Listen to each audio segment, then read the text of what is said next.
Dalam agama memang ada dua peringkat, ada hubungan sosial hablum minan nas dan ada hubungan dengan Allah hablum minallah, hubungan horizontal dan hubungan vertikal. Kadang-kadang manusianya baik secara horizontal tapi tidak baik dalam hubungan vertikal. Dengan Allah tidak memiliki hubungan yang baik tapi sesama manusia baik. Ini hanya termasuk manusia yang sempurna. Yang sempurna manusia yang mampu menjaga kedua-duanya, baik secara sosial dan baik juga hubungan dengan Allah. Jadi hana arti tanya God hubungan dengan sesama manusia tapi dengan Allah hana God.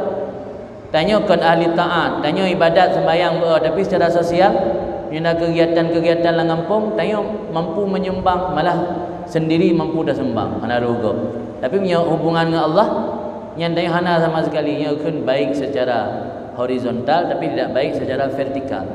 Di hubungan tanya dengan Allah hana God. Nah kan yang menjadi tujuan utama getanya dalam kehidupan dunianya adalah mengabdikan diri kepada Allah, hubungan dengan Allah, bukan hubungan sesama manusia.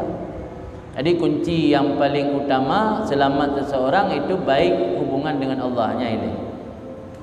Tapi jangan meninggalkan juga hubungan dengan manusia. Jadi yang mengandalkan hubungan dengan manusia mentang yang hana, maka istilah ini kan kesalehan sosial.